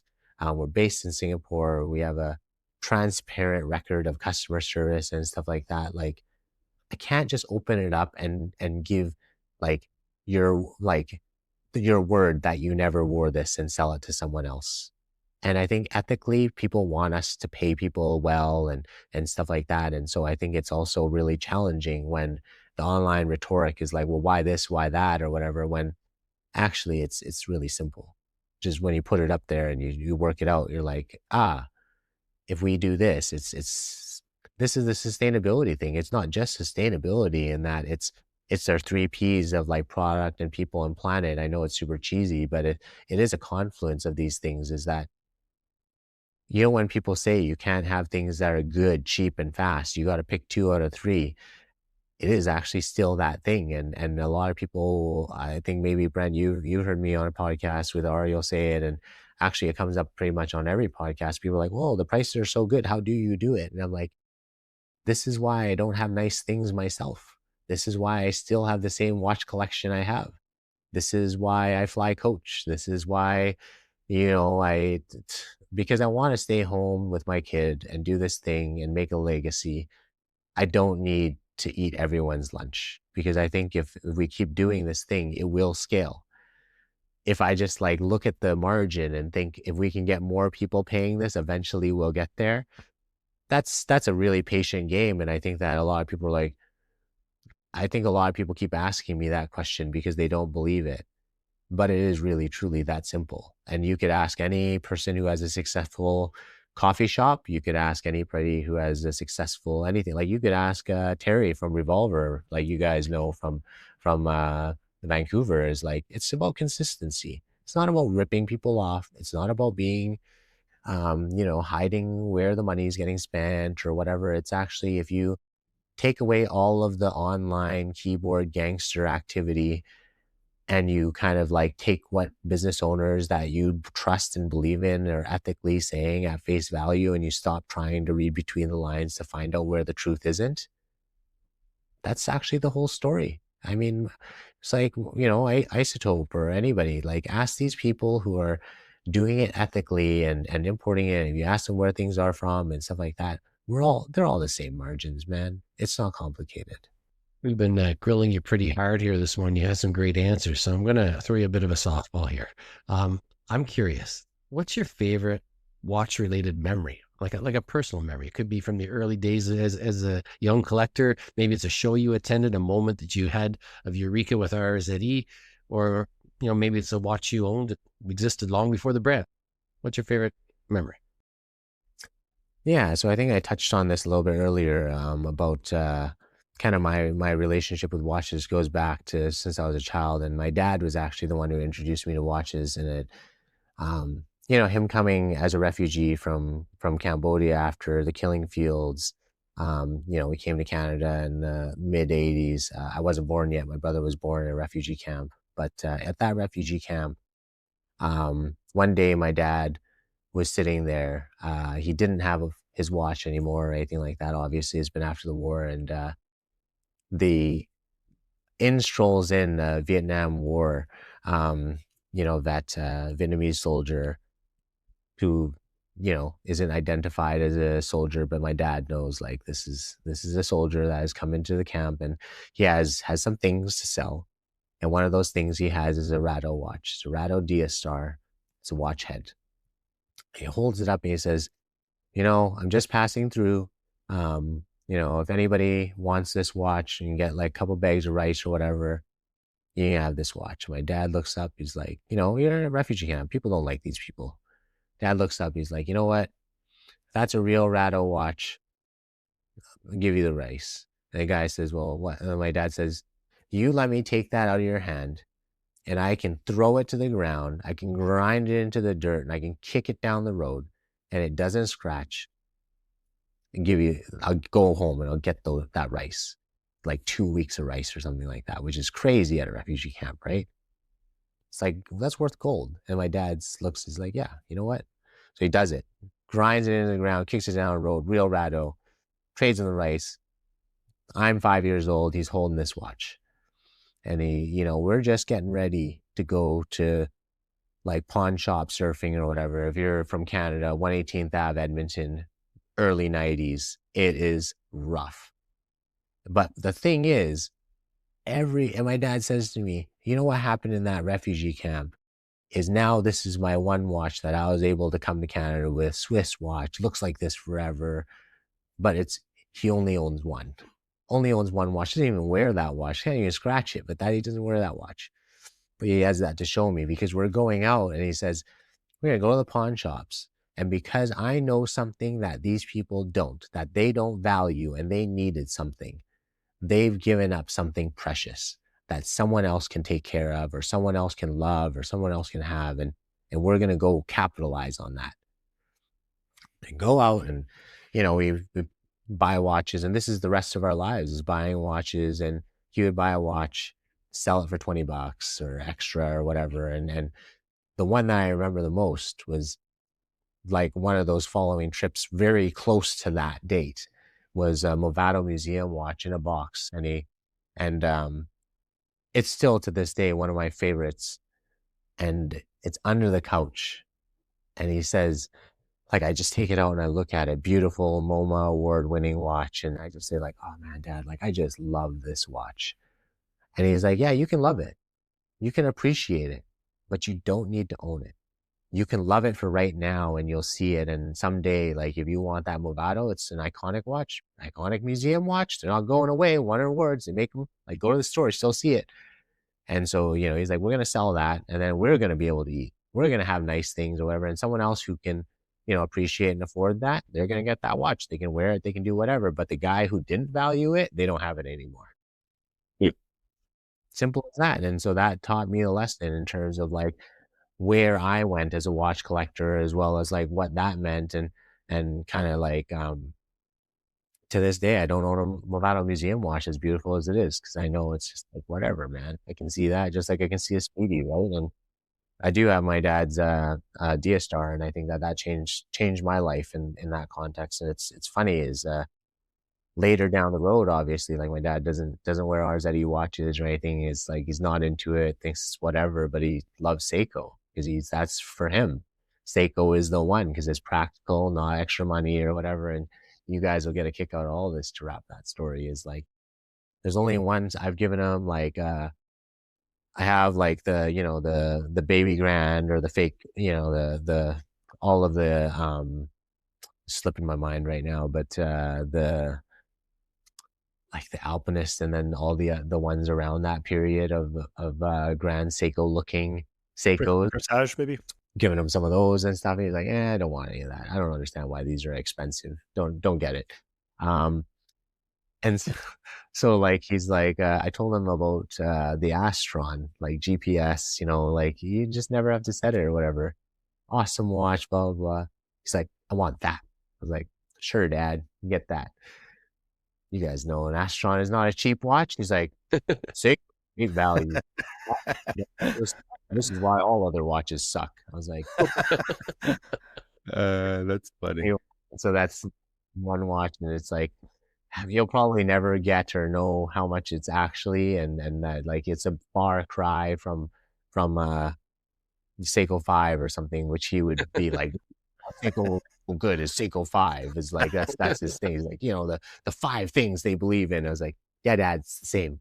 But you know, that, I mean, it is really that simple though. He likes what he likes, and he told me too, like, and then he's still a one watch guy. He doesn't care about my Rolex, doesn't care about any of that, you know, and thinking about, like you said, Brent, asking about kind of like what shaped me and how we build our brand. Like I look to my dad. I look to the kids. I look to servicemen and healthcare professionals and what they'll use in their jobs that they can afford, that their kids are looking at thinking like, oh, someday that's going to be mine. And it's a sad story in reality, but it's like, it's not going to be Rolex, guys. It's not going to be Tudor. It's not going to be whatever. And it's like, it's still going to be a lot of Seiko. It's a lot of Casio. It's a lot of G-Shock, but it's like, it is so much Apple Watch. It's so much Garmin. And Jack Mason would be the best example of this. And Peter and I have talked about this, is like, people who kind of get their wedding photos or their LinkedIn photos and stuff when you're kind of like coming of age or you're going into a professional field and stuff, you go to a photographer, a lot of the times they'll be like, you should take off that watch, because a lot of the people who are coming in with that, it's an Apple Watch or something, and it actually dates the photo, because you know that none of those watches are actually going to last. A good photographer will tell you to take it off, and they want you to get a real watch. And that's a thing that people will forget if they don't really sit down and think about it. And I think about that often, that I hope that my watch is one of those ones that will endure, and that people will pick those things to beat them and not care about them. Because if we kind of get too precious about it, and they're all meant to be collectibles or whatever, then it's like, then there's no real stories. Mm. You know, like the whole assembled for adventure thing is, I said it in our year-end wrap, is that so many watches in the world, they're finished in the factory.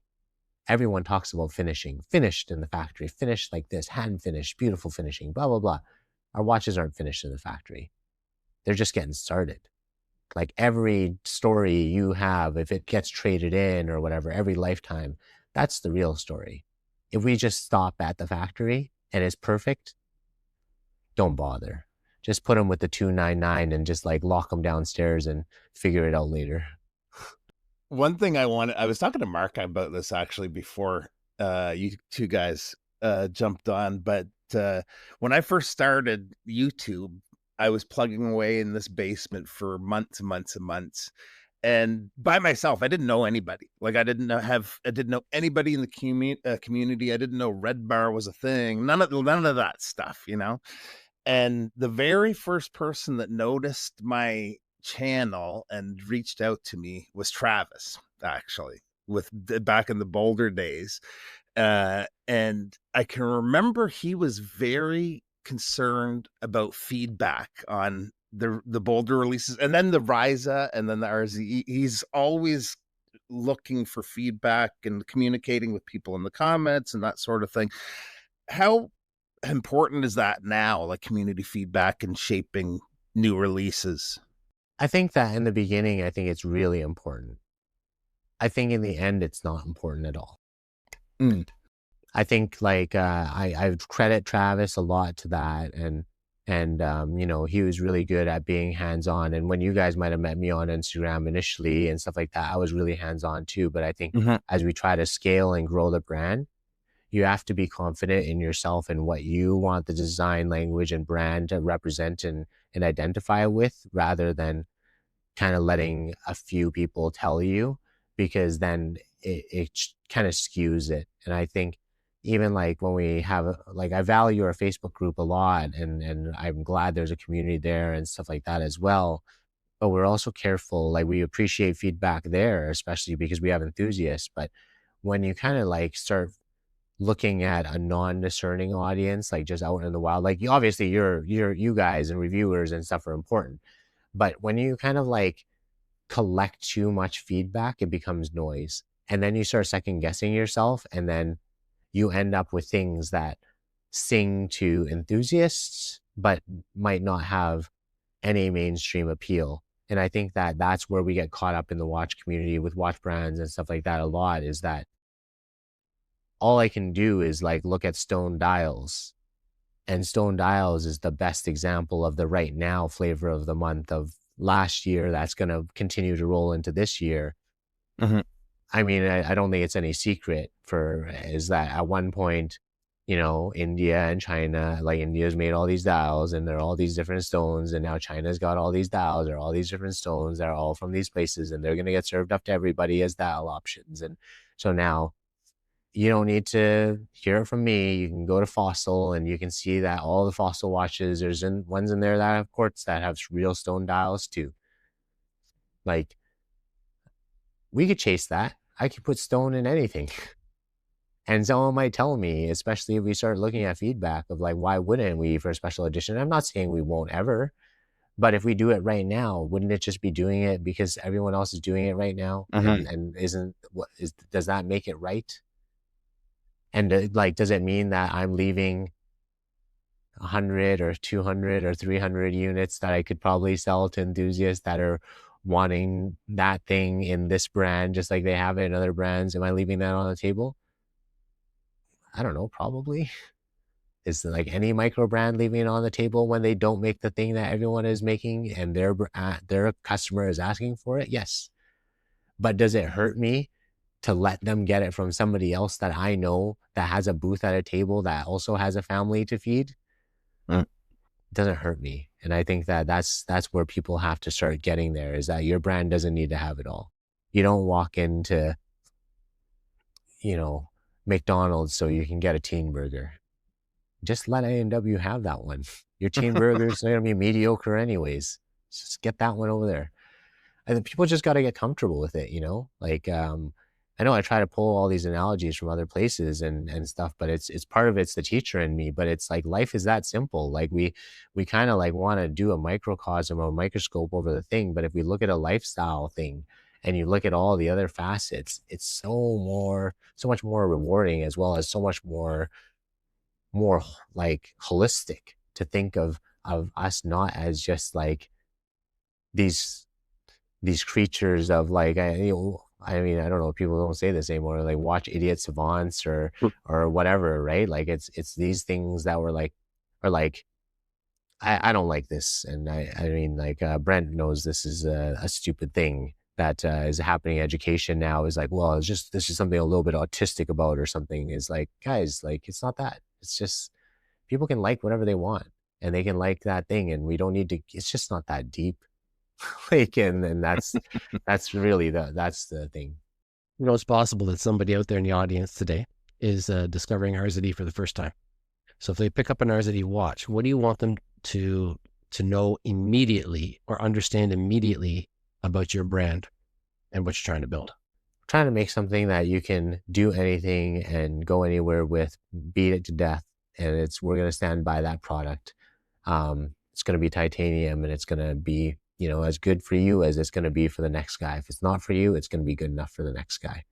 I think that's the thing that we really want to tell people, is that at the end of the day, they're just products. You don't have to love them. If you love them, we want you to really love them and enjoy them. And if not, I think it's okay for you to have someone else have it, and we encourage it. Like, I think that it's something where I hope that that attitude towards our brand and that conviction actually encourages people to tell people about that story of what we represent, because it doesn't, if it doesn't mean something to them, hopefully it means something to someone else, and they can talk about it at a dinner table or whatever. Maybe the stars things resonates with them, or the Project Forest thing resonates with them. Is that more than the product you have in the hand? It's what we represent, in that it is a lifestyle, and it suits a good amount of people, and hopefully someone in their life that matches with. You know? That's a good answer. So we spoke about the UDT 8000 earlier and what a departure it was from other microbrand offerings. Are there any other categories or complications you'd love to explore that might surprise people? I think for a long time, the super compressor is what actually made me the most enamored to bring me to RZE. We did a true titanium super compressor, and that was the thing that actually Travis compelled me to say, like, we aren't a Pinocchio. We can push the limits. We can do a thing. JLC just expired this, and we can do the thing. We wanted to go back and do an alarm, obviously like a Bellmatic or something like that, but thinking about the cost and the audience, marketable audience size and stuff, that would be like a watch for me. It's like me wanting to make something that nobody but JLC is making. So it's like, we can hold. That'd be cool. Like a chronograph, we'd had the Valor chronograph previously, but we were going to make another chronograph, but we kind of thought about it, and we pivoted to make the brand Vostra, which is more of a creative enterprise. And then for the reason of just that a chronograph in our wheelhouse is kind of like, if we were to go mechanical or mecha quartz, mechanical would be too expensive, and mecha quartz, we could just feed it to Vostra as a stainless steel offering, and not charge people the surcharge, and people can still experience it and not need to pay the premium for something that isn't necessary. People aren't really necessarily looking for that. And I think down the road, we're going to try to explore kind of halo pieces, which are going to be more for enthusiasts, because I think it's important for us to explore that. But and from a maturity of brand standpoint, it's a risk as much as the UTD would be to assume that people will pay a lot of money. I think a lot of people often encourage us and tell us there's certainly people will pay and stuff like that. But Travis and I are conservative in that we have to be careful with what we invest in and think about for the future. Obviously, solar is on our list for the UTD upgrades and stuff like that. We've been exploring the things that everyone's asking for, and then I want to remind the audience, and I want to shout them out for being patient and supporting the brand, and you guys supporting the brand and stuff like that. But a lot of people clamor and say, like, I want it to be solar, I want it to be this, I want it to be that. And I just want to remind people, like, if you look at the Casio, the GA 2100, it took a long time for them to go solar. And it was like, that was the best seller for years. It boomed and it crushed. But to jacket it in metal, half jacket it in metal, put in Bluetooth and stuff, we're a small brand, and people have to be patient and support it, because it's like we have decisions to make, and I think it's like we want to be boutique size for as long as we can, but at the same time, like, scaling is the challenge. And to give you guys for everyone who's made it this long or whatever, is like looking at Brent's piece or whatever, is the next wave that we have this year is also going to bring full Cerakoted pieces, which is going to be like obviously more premium and stuff, but it also kind of like gives it that unimatic look and stuff, and elevates it without kind of outpricing it too much. Obviously, it's a bit more money, but at the same time, it's going to give the enthusiast kind of something else to look forward to. The new Cerakote pieces are just like absolutely beautiful. It's just the finishing of the coating and stuff like that. It gives you that kind of plasticky, G-Shocky excitement, but in titanium and stuff. And I think that's where probably, Brent, like when you felt it, you're like, okay, this is like, if it changes what people perceive it as. And I think we wanted to kind of give it a go and let people kind of experience the blackout coating of the case and stuff. And so seeing different finishes come to the UTD is going to expand that, so that it really does kind of close the loop on anyone kind of knocking on the door of that, being like, oh, I could probably do that. Cool. So 2 really quick rapid fire questions before we end this here. What's the RZE or non-RZE watch that you reach for the most often, and why? It's got to be the Cartier Santos. Like I think it's thin, it's easy, Christmas season or whatever. When it's not that, it's the Breitling Aerospace. If it's not dressy season, those are things that I think have always been really steady for me in the lifetime of my watch journey, actually, in terms of instant quartz. I think it's so easy to just like, it's got to be quartz if you're like, what am I going to wear all the time? And outside of watches and marketing, what's something that constantly sparks creativity in you? I think art is the thing that really gets me and inspires me, is like art and photography. Brent and I talk about this too, is like things like that. Like I seeing people like Kirk and even like Bob, you as a creator and stuff like that. Anybody who's going out there and putting themselves out there to create something that is of themselves but resonates with other people. There is certainly a big gap between a working artist versus an artist who creates every day. But in both circumstances, they got to dig deep every day to create something incredible. And I think just the output of the creators and the influencers and stuff like that that are putting out all the quality creative and stuff that they put out, it's inspiring. It really is inspiring to see creators kind of like make something fun and make something that makes you feel and makes people connect with you. And you know, Dan is such a great example of another Canadian creator, and like him doing the 12 days of Dansum and stuff where you're kind of like making all these great videos and stuff like that. It's crazy how much work that Dan's doing uh, community in that context. And yeah, that's probably the most inspiring. It's what's inspiring as well as crippling for me, because as a creator myself, or trying to be a creator myself as an individual or whatever, when you're seeing how good people's stuff is, it's so hard to get out there and do the thing yourself. It cripples you with confidence. But I think the thing it's also taught me is that like you just have to go out and do the thing.